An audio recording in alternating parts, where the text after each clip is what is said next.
Resources और अगर हम लोग गलती से भी नीचे गिरते हैं तो हम लोग डायरेक्टली मर जाएंगे। और इस वीडियो को थोड़ा और डीपर बनाने के लिए अपने पास कुछ गोल्स भी है। सो अपना पहला गोल हमारे टेरेस विलेजेस के लिए एक बहुत ही ऑसम सा ट्रेडिंग हॉल बनाना। अपना दूसरा गोल हम दोनों के लिए एक बहुत ही ओपी सा घर बनाना and finally Ender Dragon and Wither को डिफीट करने के बाद एक मैक्स आउट वीगन बनाना। तो चलिए इस वीडियो को जल्द करते हैं शुरू और देखते हैं कि क्या हम सरवाइव कर पाए 100 days in world only world in Minecraft hardcore. तो काफी सारे ट्राइज के बाद फाइनली हम लोग स्पॉन होते हैं एक विलेज के ऊपर, क्योंकि यार हम लोग बार-बार वर्ल्ड में स्पॉन हो रहे थे एंड ऐसे ही मर जा रहे थे।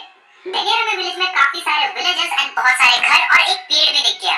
और जब कि इस वर्ल्ड में विलेज के सिवा कुछ भी नहीं था तो हमने काफी सारे ब्लॉक्स कलेक्ट करना स्टार्ट कर दिया जिस पर हम लोग ट्रैवल करेंगे।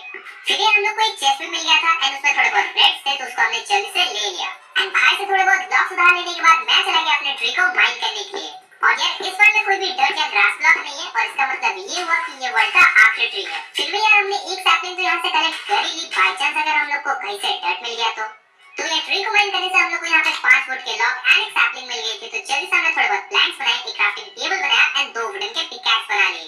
फिर यार मैंने एक पिकैक्स भाई को भी दे दिया एंड जब कि इस वर्ल्ड में कोई भी कॉबलस्टोन नहीं था तो हमने विलेजर के घर से कॉबलस्टोन को उधार ले लिया। मतलब यार हम लोग बाद में विलेजर को वापस कर देंगे ना। तो भाई विलेज के घरों को लूटने के बाद अपने पास इनफ कॉबलस्टोन हो चुका था तो जल्दी से हमने सारे कॉबलस्टोन के टूल्स बना लिए। फिर यार मैंने टूल्स भाई को भी दे दिए एंड खुद भी रख लिए एंड अब अपने पास कम से कम कॉबलस्टोन के टूल्स है। फिर यार इसके बाद बहुत ज्यादा रात हो गई थी तो हम लोग चले गए सोने के लिए, क्योंकि कभी भी मॉब्स स्पॉन हो सकते हैं एंड सुबह को हम लोग चले गए थोड़े बहुत मॉब्स मारने के लिए। देन यार हमें एक और घर दिखा, उसमें भी एक चेस्ट था तो जल्दी से हमने उस चेस्ट को लूटा एंड उसमें बहुत सारे सेब और एक सैपलिंग भी था। अब यार हमें काफी सारे वुड की जरूरत थी तो इस बार तो हमने पूरे घर को ही लूट लिया। फिर इस घर को दबा करने के बाद अपने पास हो चुके थे इनफ वुड एंड अब हम लोग फाइनली जा सकते हैं अपने उस पिरामिड के पास। तो हमने काफी सारे स्लैब्स बनाए एंड देन हम लोग चले गए डायरेक्टली उस पिरामिड को लूटने के लिए। तो यार हमने सोचा कि इस पिरामिड में हमें बहुत सारे डायमंड मिल सकते हैं, बहुत सारे खाने की चीजें मिल सकती है एंड यहाँ तक गोल्डन इंचेंटेड एप्पल भी मिल सकता है। पर यार जब हम लोग पिरामिड के अंदर पहुंचे तो हमें पता चला कि यहाँ पे बहुत सारे मॉब्स स्पॉन हो गए थे एंड उन्होंने टीएनटी को एक्टिवेट करके पूरा लूट को फोड़ दिया था। मतलब यार अपना बैड लक ही खराब है। तो यार हमने पूरी जगह को लाइट अप कर दिया एंड खा लिया तो चले आए इस पिरामिड के बाहर। तो यार पिरामिड से तो हम लोग को कोई भी लूट नहीं मिली, लेकिन यार विलेज में अभी भी लूट बाकी थी तो हम लोग चले गए पूरे विलेज को लूटने के लिए। तो यार इस विलेज से हम लोग को बहुत औसम लूट मिली, जैसे हम लोग को बहुत सारा खाना मिल गया, एक पोटैटो मिल गया एंड हम लोग को एक stone cutter and drink stand मिल गया था। एंड अब तो हमने इस विलेज को भी लूट लिया था और थोड़े बहुत विलेजर्स से हमारी उधारी भी थी तो हम लोग चले गए दूसरे विलेज को तलाश करने के लिए। एंड फिर काफी देर भटकने के बाद हम लोग को फाइनली एक विलेज मिल गया था एंड उसके पास एक शिपरेक भी था। तो जल्दी से हम लोग चले गए शिपरेक को लूटने के लिए।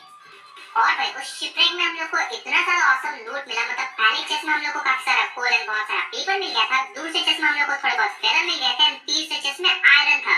तो यार इन आयरन से जल्दी से हमने एक बकेट एंड एक शीट बना लिया जिससे हम लोग एक कॉबलस्टोन जनरेटर बना पाए। एंड फिर उसके बाद चले गए इस विलेज के भी चेस्ट को हम लोग बस देखने के लिए। हाँ मतलब बस चेस्ट को हम लोग देखेंगे, लूटेंगे नहीं। तो सबसे पहले चेस्ट में हम लोग को यहाँ पे एक एमराल्ड मिल गया, दूसरे चेस्ट में काफी सारा खाना मिल गया था एंड तीसरे चेस्ट में भी बहुत सारा खाना था। फिर यार हमने एक चेस्ट बनाया, उस चेस्ट के अंदर सारे सामान को रख दिया एंड थोड़े बहुत स्लैब्स बनाने के बाद हमने यहाँ पे एक एरिया बना दिया जहाँ पे हम लोग चल फिर सके। मतलब यार हम लोग बहुत बड़े नुबड़े हैं ना और हम लोग कभी भी नीचे गिर सकते हैं और इसीलिए हम लोग को इस एरिया की जरूरत है। तो यार अपना जगह तो यहाँ पे बन के हो चुका था रेडी एंड अपना पूरा सामान को हमने चेस्ट में प्लेस कर दिया था, पर अपने को खाना चाहिए था। तो जितने भी हम लोग को आलू मिले थे उसको हमने स्मेल्ट करने के लिए दे दिया एंड उसके बाद चले गए हम लोग बहुत सारे वुड कलेक्ट करने के लिए। और ऑब्वियसली यार हम लोग इस वुड को उधार में ले रहे, मतलब बाद में विलेजर को हम लोग वापस लौटा देंगे।